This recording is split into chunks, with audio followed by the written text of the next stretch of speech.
family and friends. Family and friends, I hope that you can hear me well. On this Labor Day weekend, our time is set aside so that we can come together as a dear community and congregation that has come to know and adore Rochelle Levit in so many ways and on so many levels. And while for some the news of her death is still settling in, having come as quite a surprise, we're never truly ready, even as long as we might know it's coming. And so to settle here in the sanctuary at Beth Israel is a place of comfort and consolation and peace. Today our focus will be not only to appreciate in God's presence what we have been given and how grateful we are for all that we have had, but also to hear the precious memories that would help us to connect to the life of Rochelle and all that we need to continue to do in our life to honor hers. So as we set the tone for our time together, first let me ask you to be sure that your phones are in a silent or off position. And I'd like to invite Cantor Kenneth Feibush to begin for us with a psalm.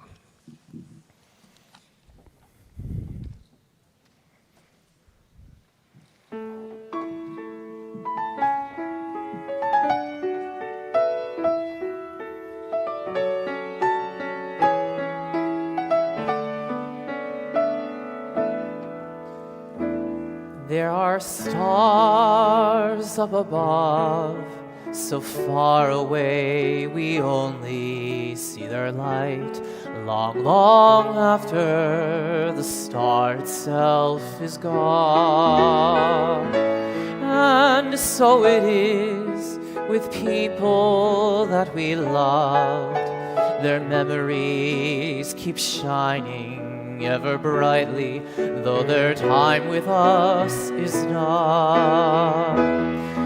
But the stars that light up the darkest night, these are the lights that guide us as we live our ways. These are the ways we remember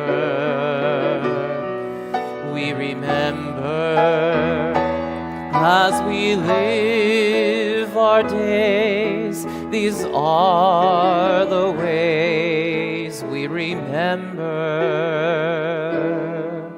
We remember.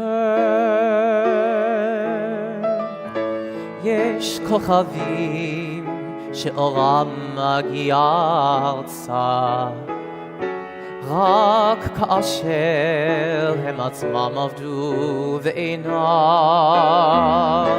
יש אנשים שזיו זכרם מאיר, כאשר הם עצמם אינם עוד בתוכנו.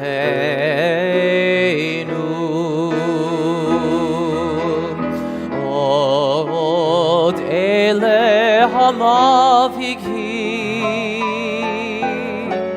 בהשקעת הליל, הם שמראים לאדם את הדרך, את הדרך. הם שמראים לאדם את הדרך, את הדרך. As we live our days, these are the ways we remember. We remember as we live our days. These are the ways we remember. We remember. We remember.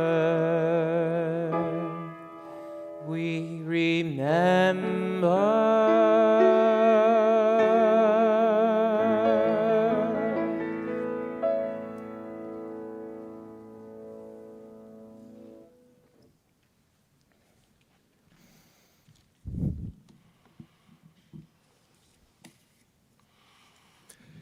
The psalmist asked a question, perhaps foretelling even our own need to know, what is the source of my help? And the psalmist said, I lift my eyes to the mountains. My help comes from Adonai, maker of heaven and earth. God will not let your foot give way. Your protector will not slumber. See, the protector of Israel neither slumbers nor sleeps. God is your guardian. God is your protection at your right hand. The sun will not strike you by day, nor the moon by night. God will guard you from all harm. God will guard your soul, your going and coming, now and forever. And as the seasons continue to unfold before us, even as we anticipate the Jewish New Year, fall and winter and spring, there'll never be a time, as the world continues to change around us, when we don't think of our dear Rochelle. We can respond together. In the rising of the sun and in its going down, we remember her. In the blowing of the wind and in the chill of winter, we remember her. In the opening of buds and in the rebirth of spring, we remember her. In the rustling of leaves and in the beauty of autumn, we remember her. In the beginning of the year and when it ends, we remember her. When we are weary and in need of strength, we remember her. When we are lost and sick at heart, we remember her. When we have joys we yearn to share, we remember her. So long as we live, she too shall live, for she is now a part of us as we remember her. There was so much that was rich and special in Rochelle's life, but the greatest gift was the sense of peace and wholeness that she brought to each of us in all of her words and in all of her ways. I'd like to invite Cantor to lead for us our song for peace, our prayer for wholeness, Shalom Rav.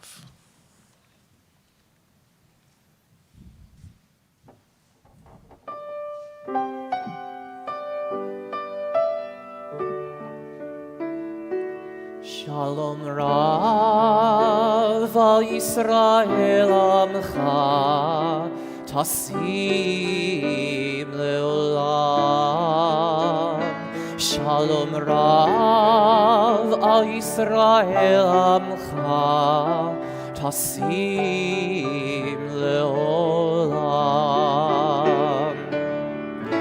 Ki ata hu melech adon lechol hashalom. Ki ata hu melech adon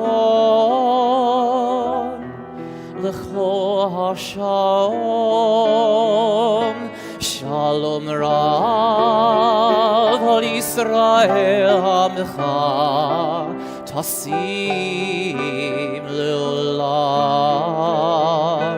Shalom Rav al Yisrael amcha tasim leolam. V'tov b'einecha levarech et amecha Yisrael b'chol eit u'b'chol shah b'shlomecha. Shalom Rav Yisrael amcha tasim leolam. Shalom Rav Yisrael amcha tasim leolam. Tasim leolam. Tasim leolam.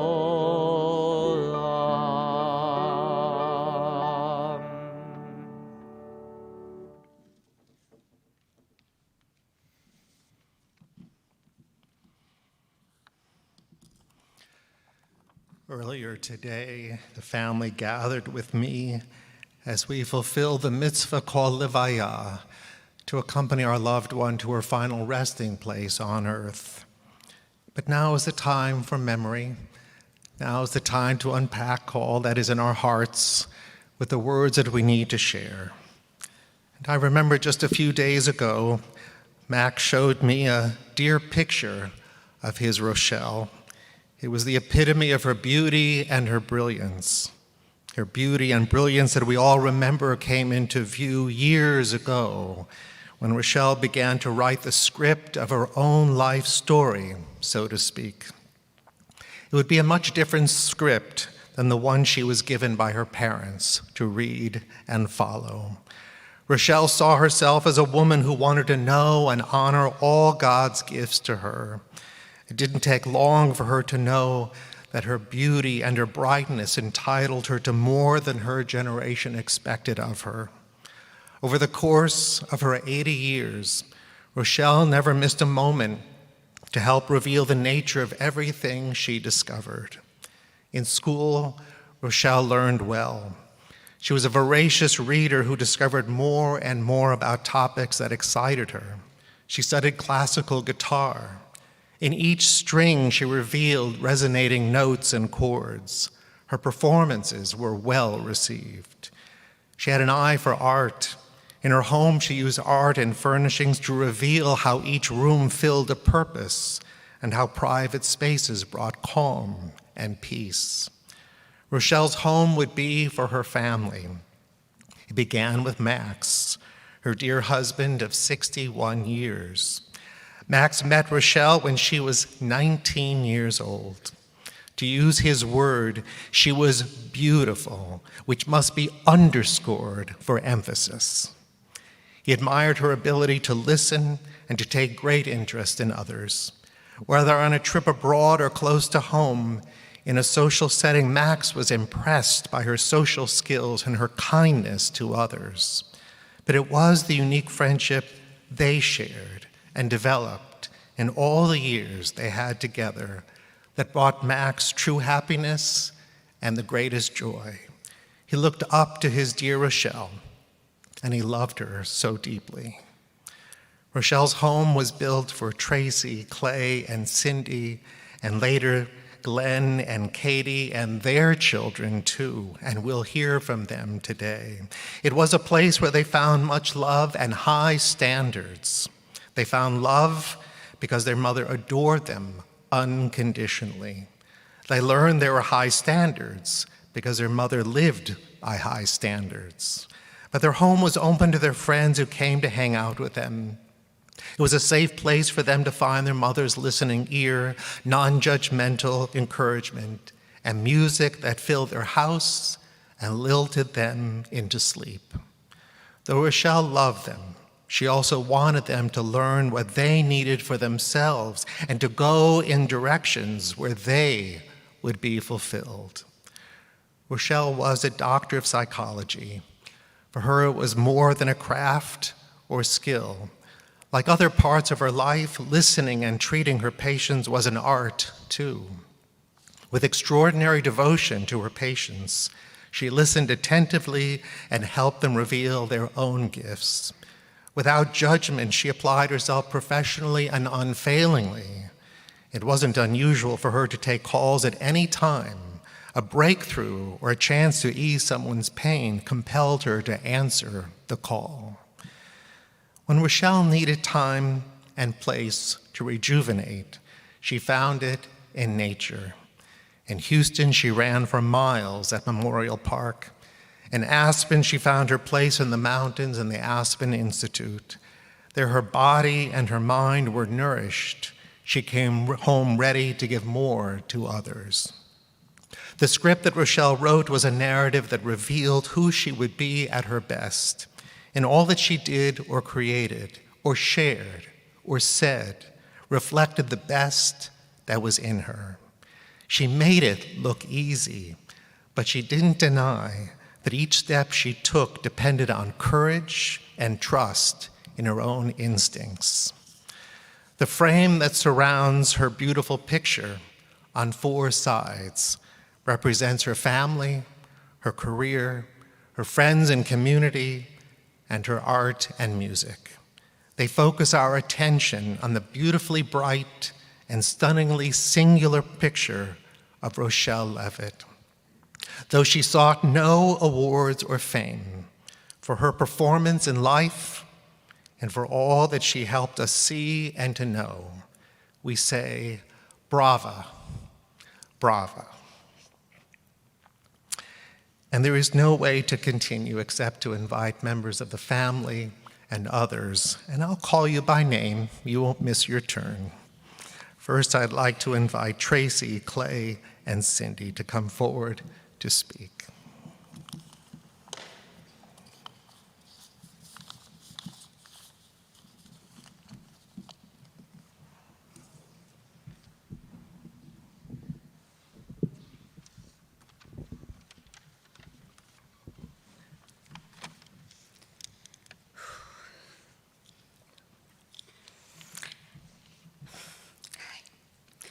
Thank you all for being here today. Daddy, this is so difficult. What a bookend to our summer. Life is all about moments and memories, and boy, did my mom know how to make them. There are so many to choose from, but let's just look at a few. Can you imagine what it was like for me becoming a teenager while my mother was studying psychology? Not an easy task. Ask any of my friends. Mom was an avid runner, where many of you saw her running in Memorial Park lap after lap. Her cardiac strength was off the charts. Even in the altitude of Aspen, she just loved to run. She met so many fabulous musicians, once becoming involved with the Houston Symphony, like Yo-Yo Ma and Itzhak Perlman. But her favorite moment was introducing herself to James Taylor on a trip to Canyon Ranch. When I met and married my husband, Glenn, we had so many great trips, but her favorite was Aspen and New York City, where every day was filled with shopping, theater, and food. One of her most favorite things was attending the Aspen Ideas Festival, which was something she truly wanted to do. When the festival added a second week for health seminars, Dad went along for support. We would meet them afterwards for dinner. Most nights, my mom bubbling with what she had learned, their brains exploding with information and ready for a drink, so they could sit down, relax, and fill us in. We always loved our Sunday night dinners, where my dad and I would discuss business. Mom and Glenn would have endless conversations, didn't matter the subject. But what I will miss the most is watching Maddox and her. They loved hanging out together. Mimi's face would light up when he walked in the room. They had their own special relationship. Whenever Dad would try to teach Maddox a life lesson or start in on a lecture, Mimi was there to defend him, just like she did with Cindy, Clay, and I when we were growing up. She always had our back, full of love and light. Mom, Mommy will be loved and will be so missed.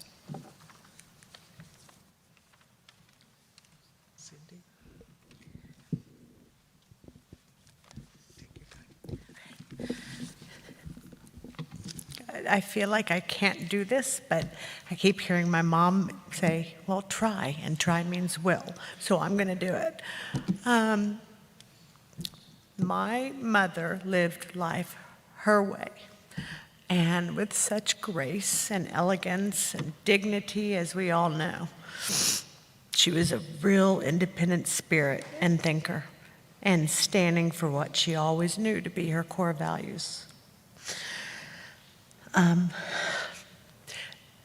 The past 5 years, my mother and I got closer than we've ever been, my whole life.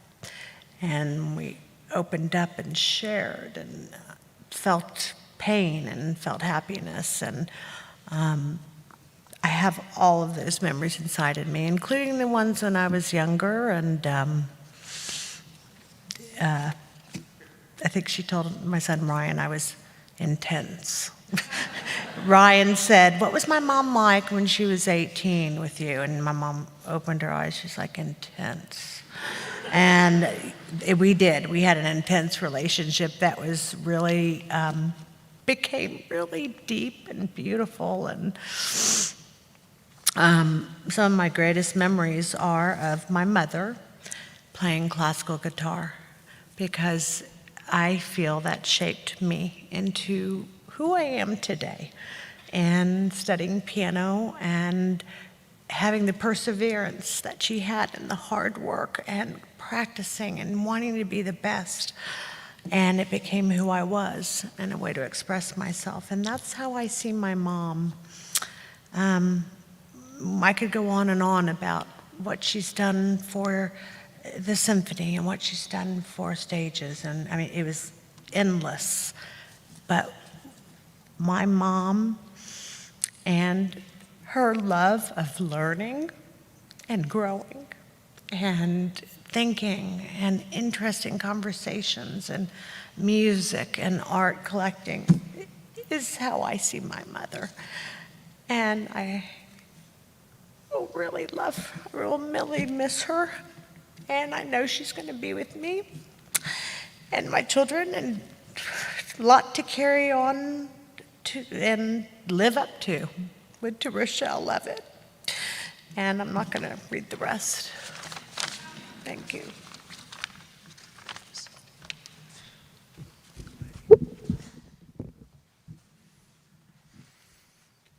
Well, I can hear my mom's voice in my head saying, "Clay, less is more."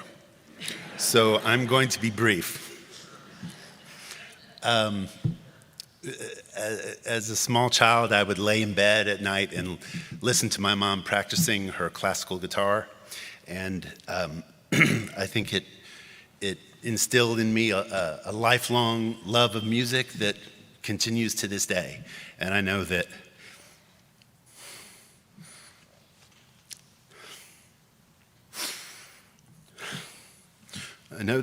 as long as I have music, I know my mom will be with me.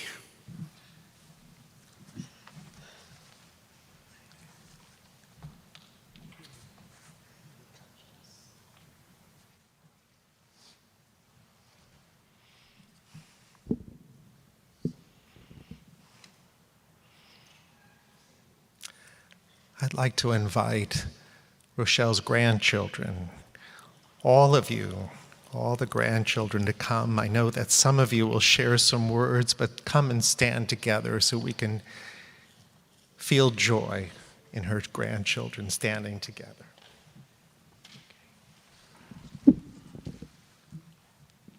Who's speaking? I'm Rose. I'm her oldest grandchild. This past week, I've been working on painting a portrait of her. I think it's displayed somewhere here. But I started working on it a few days before she passed, and was so excited to show it to her, and wasn't able to finish it in time for her to see it. But using everything I knew about her, I really worked on making it a portrait that she would love and that she would feel beautiful in, and something that just exemplified the vibrance and the passion in her. And in painting a portrait, you have to look at every detail of the person. And I noticed just from that one photograph that I looked at, so much thought that went into everything about her, from her hair to her outfit to just the way that the colors worked together so perfectly in a way that only an artist would recognize. And it just made me realize the depth of care and detail that she put into everything, not just into her appearance, which was beautiful, but into the way that she interacted with us, with her grandchildren. I remember being little and we would come down to Houston, and she always hid toys and things in her closet for us to find, and I would be so excited, like, "Grammy, did you get any new toys for us?" And she'd be like, "Well, I don't know. You can look." And so I would look through all of her clothes, and there'd be a little toy in there that was something exactly what I wanted. And I was like, is this for me? And she was like, oh, well, it's this old thing. You can have it if you want. Like, she just, she put so much care into just making us feel special and loved, and I'm going to miss her every day. Okay, I'm nervous. Anyway, I'm really grateful I got to know her until I was 18 years old, and she was really special to me. And I don't know, the last time we were walking, like, it was just around the block. I didn't think it would be the last time, and I was asking her questions about herself, just wanted to get her to know better. But then it quickly transitioned to her asking things about me and how I can improve me. And I mean, there's still so much I would have wanted to ask her, but I don't know, I appreciate the time I had with her. Still really hard for me, but I still appreciate knowing her. And there's so much more I want to say, but I don't want to hold up other people. So, thanks.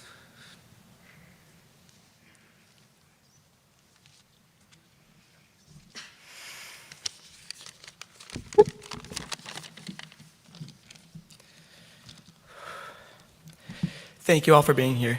Pop, Mom, Dad, all my cousins and relatives that are here with us. You know I love you guys. It's been almost 2 years since I've stood on this bima, becoming a bar mitzvah. Now I stand here memorializing my grandma. My grandmother, Mimi, was the best and most caring person I've ever known.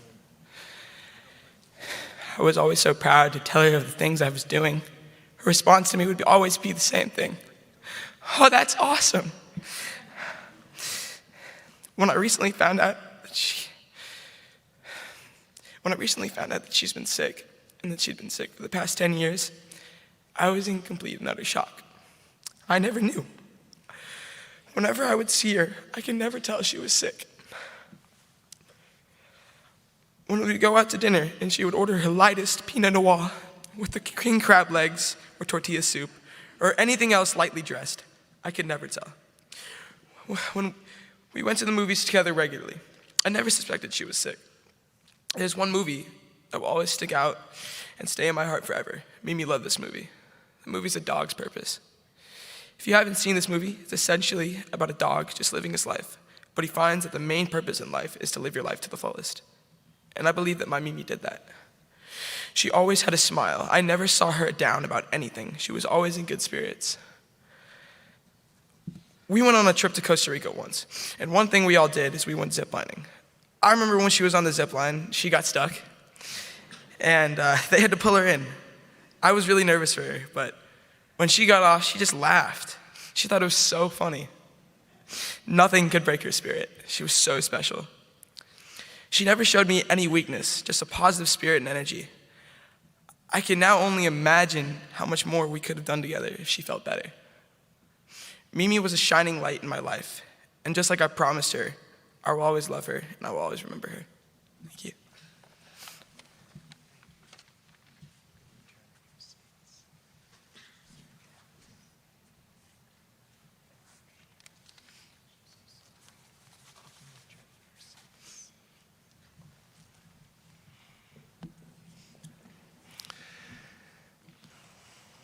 Beautiful. I'd like to turn our attention to Adele Hurst, Rochelle's sister.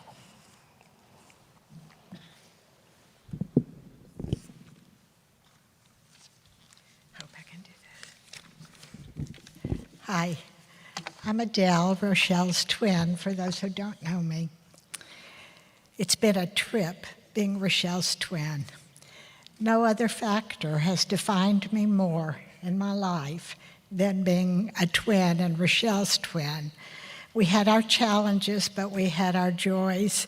Sometimes we defined ourselves in opposition to each other, which showed we were still as connected as though we were doing the exact same thing. As a matter of fact, before going to grade school, I'm surprised we knew our names because we were the Hoffman twins. I never heard Adele and Rochelle hardly.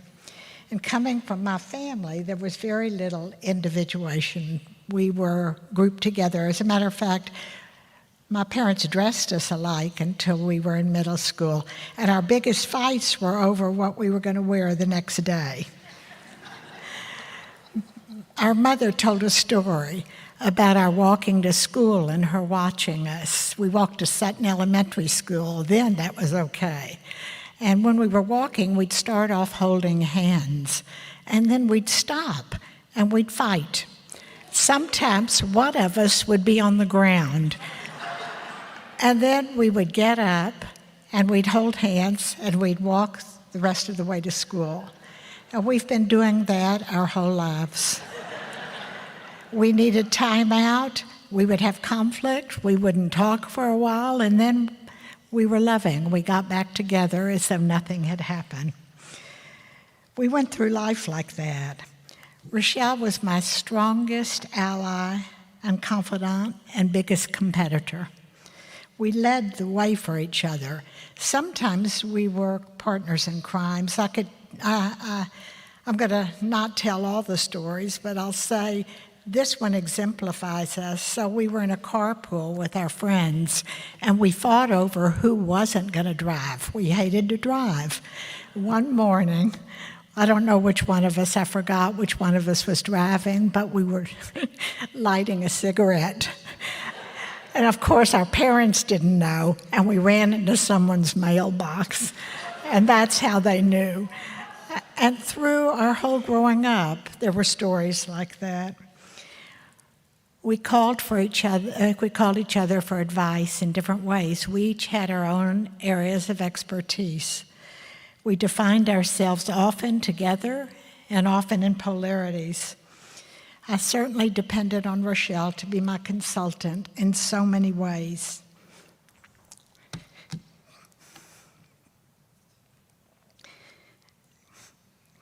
As we got older, we separated. I had lived away. We'd lived in different cities most of our lives, so we didn't need to do any more separation. At least I'm not sure about that now.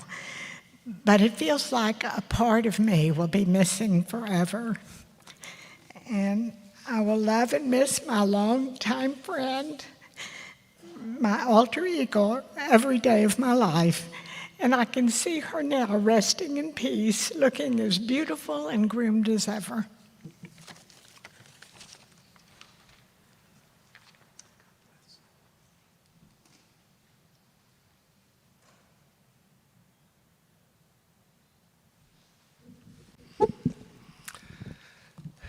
I'd like to invite Leonard Hoffman, Rochelle's brother, to share his words.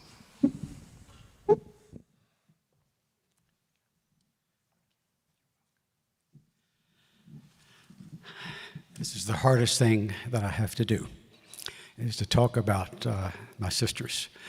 When they were born, April 28th, 1942, it was a day to be reckoned with because I had all the publicity in my family. I was the only grandparent, the only child of a grandparent, and the only several families. I was the first. And they were born on April 28th. And things changed. I wasn't the main purpose of the reason why we get married. They were. And I couldn't imagine how beautiful two kids could be at birth because I'd seen pictures of myself and, at birth, and I had an awkward head. And these two twins were full-term, they weren't full-term like I was, but they had beautiful faces, and I was beginning to be jealous right away. And I knew that there was a difference.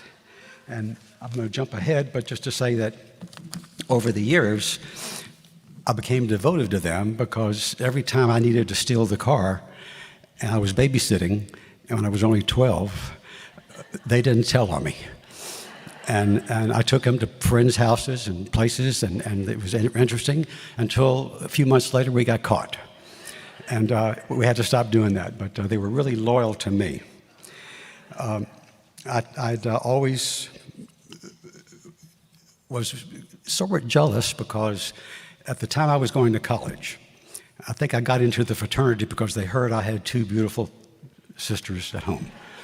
So that first year we got into my fraternity, everybody wanted to come and visit. So 8 or 10 guys came to Houston. I'm not sure I know where we put them, but my family arranged that at all, and nobody slept together, which was good. And so I was, I was actually invited to be the vice president of the pledge class. And I'm sure I wouldn't have happened if they didn't know about my sisters. So I went to college and grew up, and then they decided that they would match me up with with somebody that they knew. So they told me to pick the twins up from school at Texas, the University of Texas, to bring them home for Christmas. And I wasn't sure who I was then. I was just growing up, too. And they introduced me to Carol, my wife-to-be. And that made all the difference in the world for me. And if they were never favorite people of mine, they now are not my favorite people. They introduced me to my wife. And over the years, we get to meet. And Rochelle and Adele and I always arrange, when we meet in Houston, to go to a restaurant together. And we did that the last few months before she passed away. And that's when we got some of these pictures that you have seen. And I will never forget Rochelle. And I have Adele to remind me about all the things that are pleasant about having sisters. And I will always remember her.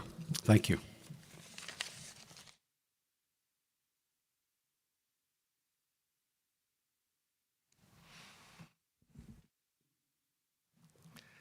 And I'd like to call on Sarna Sunshine, a friend, to share her words.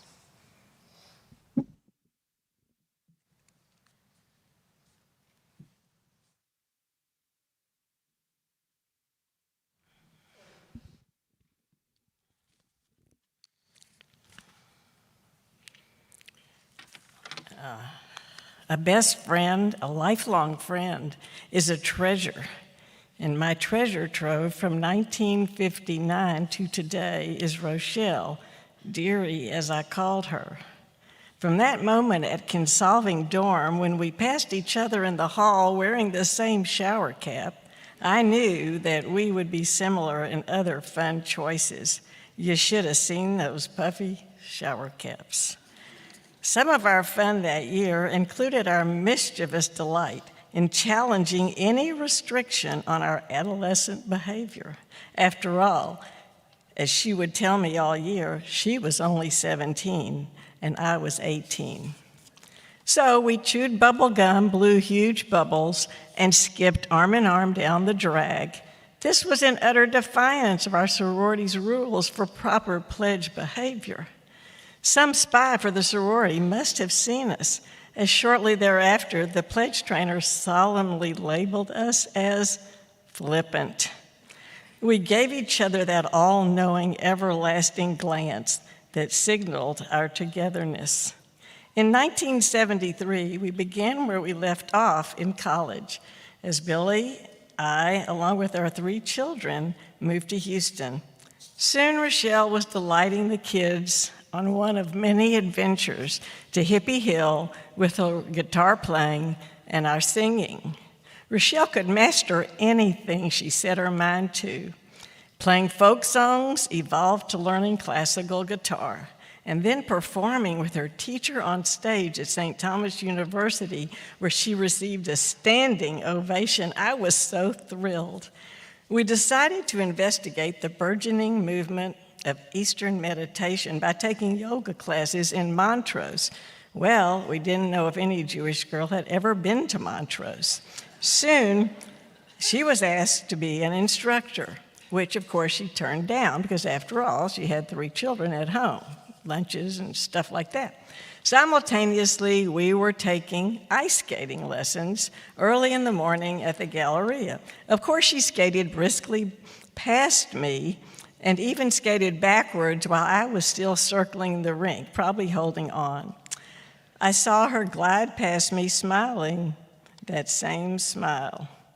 I could go on and on about our fun stories, shared jokes, and forever teasing. I'll never forget calling her one morning a few years ago to joyfully announce that I had bought a size 34 girly undergarment. She said, with or without the Kleenex Kleenex stuffed in. I'm still howling with laughter these years later. And so, dearie, if you see angels, I know you will sing with them. You will most likely outplay them on their harps. Smile at us through the clouds and sun, for we are all with you, loving you forever in life and in the great unknown.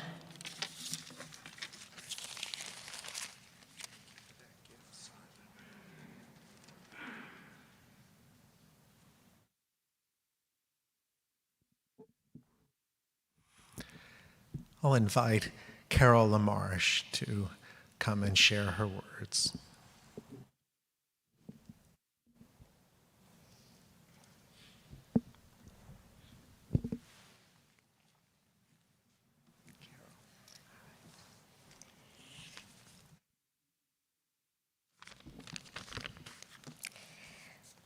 When Maxie asked me if I wanted to say something today, I hesitated to speak, but I can't let this moment pass without saying something about the incredible lifelong friendship that Rochelle and I shared. Words cannot capture the loss that I feel from losing my lifelong friend from the third grade. Even the label of best friend doesn't really capture the love and laughter and tears and joy that we shared, and the void that's created with her passing. I'll cherish all of the memories I have with Rochelle, and I'll miss not having her a phone call away. We've shared every aspect of our life. Every morning when we talked, we always found something to laugh about, even through difficult times. Every day we spent together was a special day. We always told each other how lucky we were to have each other. I will miss her more than I can imagine. A few weeks ago, I said to Rochelle, I don't know where you're going, but please send me a sign so I'll know where to find you when it's my time. Rest in peace, my sweet friend. I love you.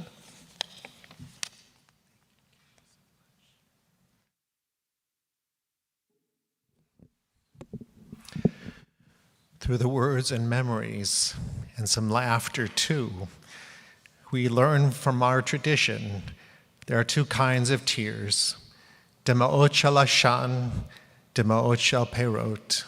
There are tears of smoke and tears of fruit. The tears of smoke are the ones that we cry and sting our eyes because the pain seems so deep and so amazing. But also tears of fruit, because her life was sweet. And when we cry those happy tears, we remember so much about her life that can continue in all the ways that we honor her. And one of her favorite songs, perhaps as a reflection of that duality in Judaism, she loved the song, Both Sides Now. You can imagine the way she sat and plucked it on her guitar and sang it so beautifully. I'd like to invite Cantor Feibush to share with us Both Sides Now as we take time to collect our own thoughts and memories of Rochelle.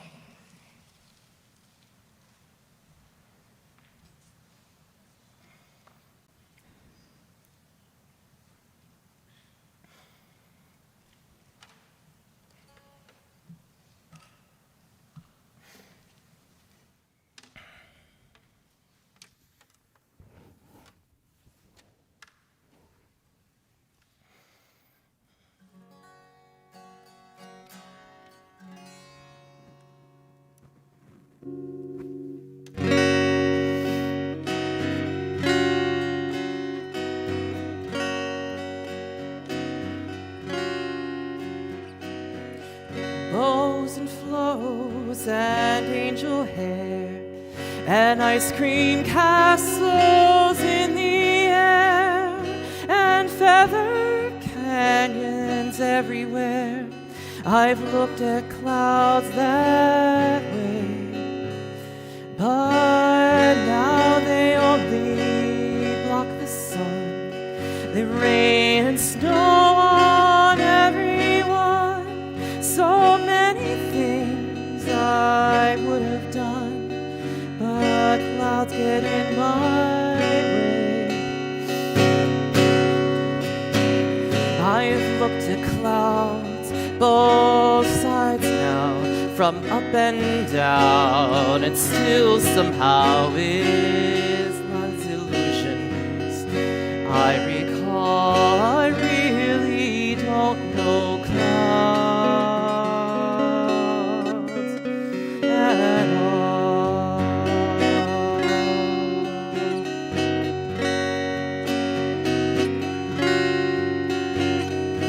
Moons and Junes and Ferris wheels and dizzy dancing where you feel as every fairy tale comes real. I've looked at love that way, but now it's only another show, and you leave 'em laughing when you go.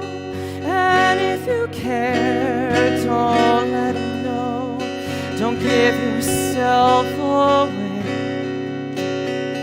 I've looked at love from both sides now, both give and take, and still somehow it's life illusions.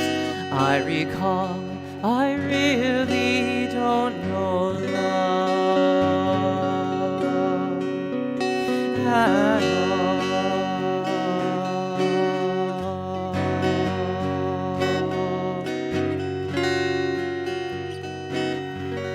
Tears and fears and feeling proud, and say I love you right out loud, and dreams and schemes and circus crowds. I've looked at life that way, oh. But now, old friends, they're acting strange. They shake their heads, they say I've changed. But something's lost, but something's gained in living every day. I've looked at life from both sides now, both win and lose, and still somehow it's life illusion. I recall I really don't understand. It's life's illusions from both sides now, both win and lose, and still somehow it's life's illusions. I recall I really don't know life at all.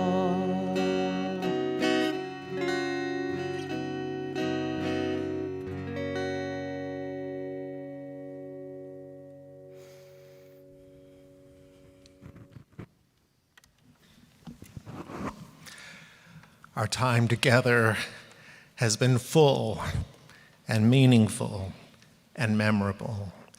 Before we make our way from the sanctuary to enter Wolftumum Hall behind this sanctuary for a meal of condolence, let me also share with you that tomorrow evening at 6 p.m. at Max's home at 20 River Hollow Lane, I'll be there to lead the family and those who can join us for a Shiva Minyan. As well, on Friday night at 6:30 p.m. here at Congregation Beth Israel during Shabbat services, we'll memorialize the name of our beloved once more. And now, as we close our service with the privilege to honor her with words of Kaddish, we rise and in her memory recite these words. Yitgadal v'yitkadash shemei Rabbah, v'yama divrach hirutei v'yamlich malchutei, v'chayachon u'v'yomechon v'chayei d'chol Beit Israel, v'galal v'zman kari v'imru amen. Yehei shmei Rabbah mevorach le'olam v'l'amei almaya, yitbarach v'yishtabach v'yitbarar v'yitramam v'yitnaseh, v'yitadar v'yitale v'yitalal shmei d'gudisha b'richu, Le'elam min kol birchata v'shirata, tush b'chata v'nechamata, dameram bi'ama v'imru amen. Yehei shlama rabba min shemaya, v'chaim aleinu v'al kol Yisrael v'imru amen. Oseh shalom b'mromav, hu yaseh shalom. Aleinu v'al kol Yisrael v'imru amen. May the one who causes peace to reign in the high heavens cause peace to reign upon this family, the circle of friends, and our community. Amen. This concludes our service. Please remain in your places for a moment so that Cantor and I may lead the family into Wolf Tumim Hall.